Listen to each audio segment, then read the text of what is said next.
SEO This Week, episode number 13, presented to you by Olympia SEO. Hey guys, thank you very much for coming back for another action-packed episode of SEO This Week. Not really. Anyway, we got some great information here. We kind of got a new set of sites. We're filtering out the list, getting rid of some of our repeaters that put a lot of pop-ups and other crap in there before the content. So hopefully get this through to you in the best format possible and easy to read, and know that we're not wasting your time and that the sites that we're highlighting aren't wasting your time. So without further ado, let us get started. I'm going to do this in no specific order, so it won't match what's on the website. However, all the links and everything are on the website. So go to the page, olympiaseo.com.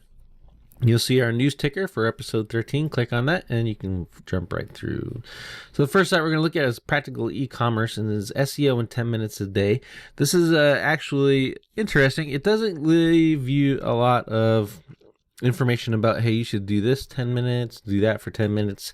However, it does give you some ideas on time management if you're doing SEO kind of along the lines of, you're doing SEO for a business or whatever, and you need to just kind of work that into your regular everyday schedule. This gives you some ideas on how you can set up some 10-minute blocks and knock it out. Of course, just so you know, this is going to take forever if you're doing a larger site, and you probably won't see a whole lot of results in this as a matter of course very quickly. So 10 minutes a day, it sounds cool. It's great if you are managing your entire business and you're doing SEO all by yourself. I don't recommend that. You should outsource that stuff. But here's an option for you if you want to try it out. Second, we're going to SEO by the Sea. Very good blog. And we're talking about ranking events in Google search results. When I say events, I'm like concerts, football games, arts, exhibits, all that kind of stuff. Those are events. And basically what this new patent that Google is talking, or has just received, is saying that they're going to prioritize or rank the events based on their popularity. And that if you read through what Mr. Slawski, I don't even Bill, I'm just going to call him Bill. To read through what Bill's saying here is basically they're going to take it and they're going to base it off of mentions. So my guess would be social media stuff, and then known ticket selling sites. It doesn't make a lot of sense to me because they're good ticket selling sites. They're going to have all of the events at any given location. And then what about let's say the affiliates of these ticket seller programs, i.e.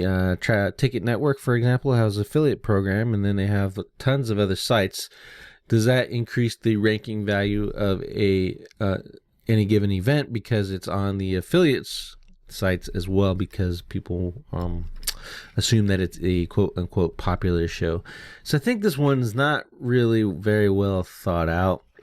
I don't know, maybe if they're going to rank it and they change the rankings for that one event center and they change it up for the freshness of it, i.e. if a searcher does a search on December 1st for a concert, the next coming up event should be what's ranking on the 1st. And then that rotates throughout the search engines. I can't see why they couldn't do that. And putting it based on popularity doesn't really make a lot of sense to me. And honestly, I don't think that helps out the searcher. If they know that there's a popular show coming up, they're going to search for the exact show at that location. So why would they? I don't see the use of this patent. However, just reading through it and reading someone else's perspective of it might actually become useful for you if you're into the patents and you want to learn more about it. Which I suggest you kind of at least follow someone who's doing that more closely, just because the information is probably good to have. Next, we're going to go over to Moz and mastering the owner response to Google reviews. So a lot of businesses that I run into are not actually responding to the reviewers on Google+. This is a bad thing. First, the reviews stick much better if you're leaving replies on them. And you get the benefit of having them there, and you can show those off to people when you're making sales. And two, your customers took the time to say something good about you, or address or identify a problem that you may not be aware of. So you should at least take the time to respond to them. And that's just, honestly, one, it's just, good manners. And two, it shows the other people that are looking at your business and that you care about customers. And you check off one of the check marks in a buying decision is you building trust. So know, like, and trust you, right? And you build trust by when people look at your reviews and they see that you're interacting with them.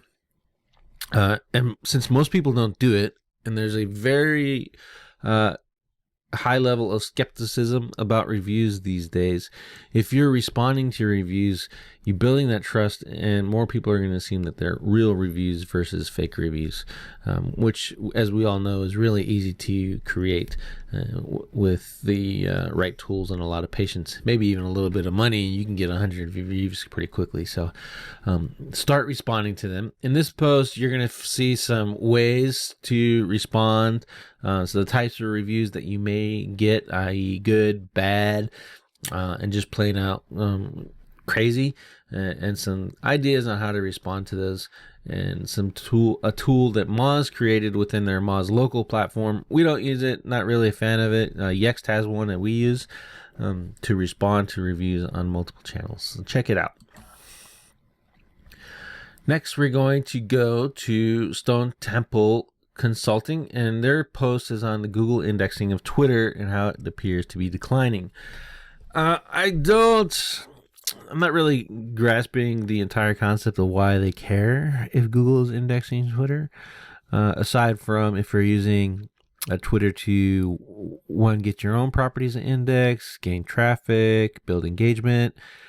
I can see perhaps some value in it, but Twitter users that are interested in you are going to be following you on Twitter anyway, or in your topics, and you reach those people using hashtags.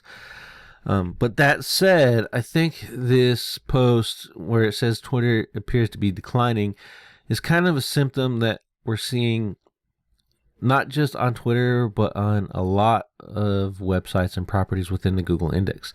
In particular, we noticed it first with YouTube. Our YouTube live streams, including the SEO This Week live streams, kept falling out of the index. So we kept resubmitting them, then they show back up 3 or 4 days later, gone again, resubmit them, and it was actually getting to be a tedious process.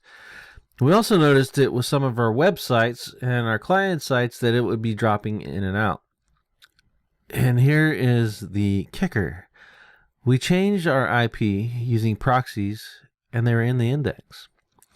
Or we do another set of IPs on a completely different machine, and they weren't out. Another set of IPs on a dedicated server, and they're in the index. So our speculation here, and this is pure speculation at this point, is Google announced that they were creating the mobile-only index and having a desktop-only index. We think that process is underway, and it's affecting what you as a user sees. So our suggestion is submit it to Google, i.e. if you put a new post and you're using Google URL submit it there once. Check under your IP, your name, and see if it's there. Wait a couple days, check again. If it's not there, get a proxy out, open a new machine, or just have someone else check for you and verify that it is in the index, and then kind of leave it alone. At that point, it's there. And honestly, beyond that, there's really not much you're going to be able to do about it. You can resubmit it over and over again, and frankly, I think you have time well spent doing something else. So it could be the mobile separation of the index, or it could be that Google has some kind of system set up where if you know that a piece of content is there, you submitted it, so why are we going to show it to you again? But that's all conjecture at this point. I asked the Stone Temple Pilots people or Stone Temple Consulting people about it on their site, and it'd be interesting to see what their take is on it, because Eric Engie is a really good SEO guy and well known in the SEO community. So I'd be interested to hear his opinion. Let's check out the post. You'll see my comment in there and see if he responds and see what happens. Next we go to small business trends. We're going to look at it's a business spotlight. I don't know if you know about this company, but I wanted to highlight it, one, because it has if you are in e-com and you have no way of shipping, like i.e. you're not using Amazon for whatever reason, you can use this business and they'll actually fulfill your orders for you. Send them your product, and then all your order system goes right through them. So that's pretty cool. And the reason they made it into SEO this week is because there's some lessons learned in here about how they got started, their biggest wins and their biggest risks, and then some other random stuff. But it's some good information, specifically if you're looking at, taking on new clients, etc., and what problem they ran into, and potentially what to do about it. Maybe you're running into that same issue. It's just something to check out. Real small kind of information post, probably take you 3 minutes to read. Next is the Rand Fishkin's Whiteboard Friday. This one's actually really good. We don't highlight a lot of these because we're not on the Moz fan club. However, this one's actually a good one that I think pretty much everyone will get some value out of. And basically what he's doing is comparing the old way of doing SEO versus the new way, what they call the new way, which is putting everything into a microdata format and marking up your websites. We do this for HTML only sites. We don't do it for WordPress, but we do add microdata or in the form of JSON LD to our clients and our own sites. So it's kind of doing the same thing of what he's talking about here. But with that said, if you're doing HTML only sites, this process is a lot easier, and it's a great way to wrap your entire set of content into microdata, helping Google find out or discover more about what your content is. And these things can carry over. I'd say about 98% of the stuff that he's talking about in this video will carry over if you're using WordPress. You just have to use your imagination a little bit. Again, this video only takes about 15 minutes, actually 10 minutes to get through. You get some good notes out of it, and it'll help you out. And maybe something in here you didn't think of before. I know we picked up a couple of snippets, so I recommend checking this out. It's actually a good one coming from Moz. Small business trends, we're back over to them. They're talking about the 4 mobile marketing trends to focus on in 2017. Depending on your business, they're saying that any business can use a mobile app. Can they? Probably. Should they? Maybe. Are you just going to use it? It really depends on what you do with it. My guess is that it's kind of a nice thing to have. You get your loyal brand evangelists on it, and you can communicate with them, and they can syndicate your stuff for you. But in general, I'm not sure there's going to be a whole lot of value for mobile apps. However, that said, we did talk about the split between desktop and mobile search. That's coming, so we want to take advantage of that. Mobile payments, mobile apps, again, it's neither here nor there. And then mobile only social platforms, which is the biggest thing I would take away out of this, probably for us, is leveraging Snapchat and Instagram. Periscope, I don't know, unless you're going to do a show, let's say you're going to do a show like this for your market, then maybe Periscope will have some value. You can kind of do your video and stream it on Periscope at the same time and get some extra visitors that way, or extra exposure. Just something to think about. Snapchat, you might even be able to do it there. And then Instagram has the Instagram video now too, so that could be an option. Something to something to think about, and just kind of multi-use your content. And our last blog that we're going to talk about is the Kissmetrics blog. We come back here a lot because they just put a lot of good information out, and this one's actually a hack on using UTM URLs out of Google Analytics to create super targeted live chat prompts. Basically, instead of saying, "Hi, can I help you?" or "Click here to speak to a live person," you use a UTM, which basically changes the the URL, all you're doing is adding parameters. So instead of, olympiaseo.com/SEO this week 13, you're adding question mark, Google came from keyword, trash monkeys. And then when you have that set up and it shows in the as a refer, and they get to your site, your live chat system says, "Hey, trash monkey, you want to talk to us about, adopting a new trash monkey," or whatever. I know that was a random word, but that's the one I thought of on the fly. So give me some credit. So that's really cool. They do recommend one system that does it. I think you'd have to play around, though, if you're using live chat to see if yours does. I looked at the pricing for the one they recommend. That was a little steep for live chat, especially considering you can get a lot of solutions for free nowadays, especially if you're only going to operate or have one person monitoring your live chat for you during your business hours. Very cool to use. Here's some suggestions. Let's say you are a 24-hour plumbing service and you're already paying a receptionist. Your plumbing guys are all running around doing their stuff, but your receptionist handles your scheduling, answers the phones, and manages some other stuff.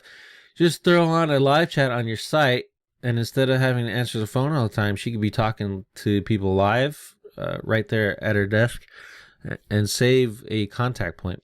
Excuse me.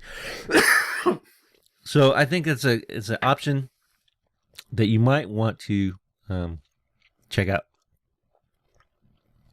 for future business operations. And I think honestly, a live chat system on your website, if you're getting the traffic in your phone and it's generating phone calls, will increase your conversions on the phone calls, because they see the live chat, they'll talk to you real quick.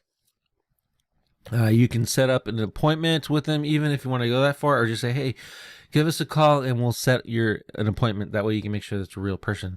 So now you're increasing the conversions of your phone calls, and you're reducing the amount of time of your phone calls so you can take more because people aren't getting a busy signal. So just something to think about. Finally, we actually put a YouTube video up on SEO this week. Pretty cool. This one is from Josh Bazinski. I'm not even going to try to pronounce his last name anymore. It's horrible. His name is Josh B, and he is a Google I don't want to say evangelist, but the guy knows, eats, sleeps Google. He talks or hangs out on Google Webmaster live chats. He talks to insiders at Google, etc. And he put out nothing better. It's probably just, it's a course essentially. The video is 1 hour and 40 minutes long. So you might either put it on in the background or listen to it in pieces. But it's on the website for you at olympiaseo.com. You check it out, and basically what it is, it's a 2017 SEO complete course. So basically his thoughts, his theories on what you need to be doing for ranking, up to and including link building, social media engagement, content, on-page optimization, and more. So again, it's very good. It's very interesting information. He talks pretty fast, so you probably don't want to speed it up.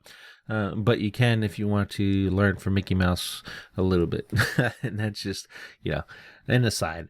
So that's it for SEO This Week, episode 13 of PPC hacks, page markups, and reviews. Thank you very much for listening. And as always, if you have content you would like to highlight or think that we should put on our list for our weekly roll-ups, go ahead, give us a shout out on the blog, on the YouTube channel, or even on one of the podcast channels where you're listening to this episode. And from olympiaseo.com, have a nice week.